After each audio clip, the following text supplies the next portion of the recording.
वंदे मातरम वंदे मातरम तृणमूल कांग्रेस जिंदाबाद तृणमूल कांग्रेस जिंदाबाद ममता बनर्जी जिंदाबाद ममता बनर्जी 2021 নির্বাচনে আমি 27240 ভোটে জিতছিলাম। এখন বর্তমান যে মানুষের পরিস্থিতি, মাননীয় মুখ্যমন্ত্রী মমতা বন্দ্যোপাধ্যায় যে একটা করতে করতে 94টা প্রকল্প করেছেন, মানুষ চরম উপকৃত এবং আগামী দিনে আমার 27240টা ডবলে পরিণত হবে। কিছু সংখ্যক লোক আমরা বিজেপি করতাম, তো আমাদের সেখানকার যে পরিবেশ, যে মেম্বার, আমাদের সেটা অনেক পিছিয়ে আছি আমরা। আমাদের সেখানে ঠিকমতো কোনো কাজ হচ্ছে না, আমরা কোনো কাজের কোনো সমাধান পাই না। তো এই যার জন্য আজকে আমরা চলে আসছি আমাদের মন্ত্রীর কাছে।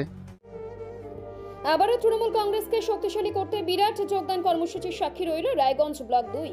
বৃহস্পতিবার রামপুর অঞ্চলের একাধিক বুথ থেকে বিজেপি ও সিপিএম এর শতাধিক কর্মী তৃণমূল কংগ্রেসে যোগদান করলেন। তাদের হাতে পতাকা তুলে দেন রাজ্যের শিক্ষা প্রতিমন্ত্রী তথা হেমদাবাদের বিধায়ক সত্যজিৎ বর্মন।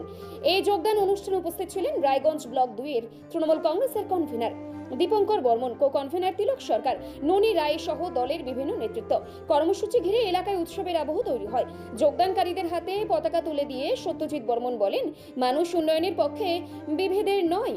মুখ্যমন্ত্রী মমতা বন্দ্যোপাধ্যায়ের নেতৃত্বে হেমদাবাদ বিধানসভা প্রত্যেকটি কোনায় কোনায় সহ গোটা উত্তর দিনাজপুর জুড়ে উন্নয়নের ধারা অব্যাহত থাকবে। বিজেপি ও সিপিএম মানুষের জন্য কিছু করতে পারেনি, তাই আজ আমরা সাধারণ মানুষ তৃণমূল কংগ্রেসকে বেছে নিচ্ছেন। তিনি আরও আশ্বাস দেন, আগামী দিনে এই নতুন যোগদানকারীদের সম্মান দেওয়া হবে এবং তাদের সক্রিয়ভাবে রাজনীতিতে যুক্ত করে এলাকায় উন্নয়নের কাজে চালানো হবে।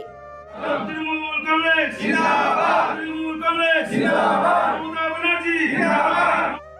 আজকে রায়গঞ্জ ব্লক 2 এর রামপুর গ্রাম পঞ্চায়েতের 4টা সংসদের যারা নেতৃত্ব আছে বিজেপি থেকে, এরা তৃণমূলে আজকে যোগদান করলো। কারণ হচ্ছে মাননীয় মুখ্যমন্ত্রী মমতা বন্দ্যোপাধ্যায় সাধারণ মানুষের যেভাবে কাজ করে চলেছেন, সাধারণ মানুষ চরম খুশি, চরম আনন্দিত এবং চরম উপকৃত। তার জন্য সাধারণ মানুষ মাননীয় মুখ্যমন্ত্রী মমতা বন্দ্যোপাধ্যায়ের এই প্রকল্প দেখে এবং মাননীয় মুখ্যমন্ত্রীর সঙ্গে থাকার জন্য আজকে তৃণমূল কংগ্রেসে যোগদান করলেন। নিজের ভুল বুঝতে পারছে, এদেরকে অনেকে অনেক রকম বিভ্রান্ত করছিল।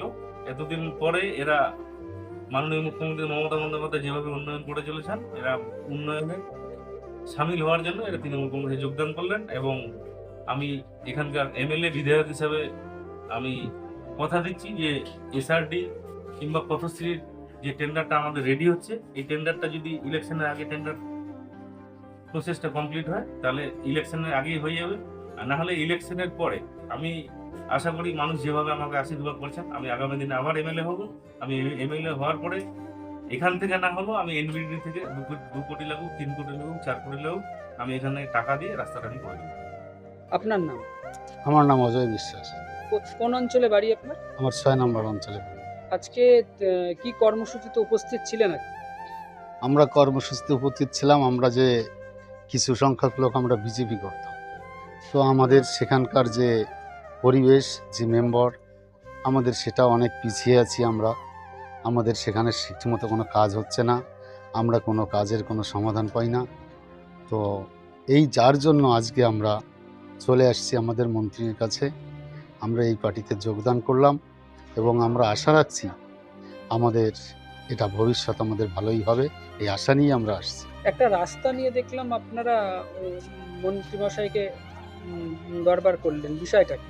বিষয়টা আমাদের রাস্তা নিয়ে আমরা অনেকবার প্রতিবাদ করেছি, আমরা অনেকবার ওখানে হ্যারাসমেন্ট হয়েছি, কিন্তু আমাদের কোনো সমাধান আমরা পাইনি। সে বিষয়টা নিয়ে আজকে আমাদের যে মন্ত্রী সাহেব, তার সঙ্গে আমরা কথা বললাম, আমাদের অনেক আশ্বাস দিলেন। আপনারা কি এই রাস্তা নিয়ে বিক্ষোভ করেছিলেন? বিক্ষোভ করেছি অনেক। আজকে কি মনে হলো হঠাৎ করে, কেন?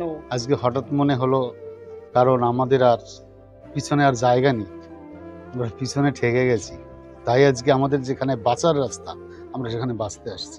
নর্থ বেঙ্গলের সেরা সুপার স্পেশালিটি হাসপাতাল জীবনরেখা, অভিজ্ঞ ডাক্তার, আধুনিক lab, 24x7 emergency services, neurology, cardiology, orthopaedics, gastro, দন্ত ও চোখের চিকিৎসা একসাথে, আইসিইউ, NICU এবং NABL accredited pathology lab, জীবন রেখা হসপিটাল। আপনার জরুরি মুহূর্তে অ্যাম্বুলেন্স পৌঁছবে ঠিক সময়েই। কল করুন 83730 66655।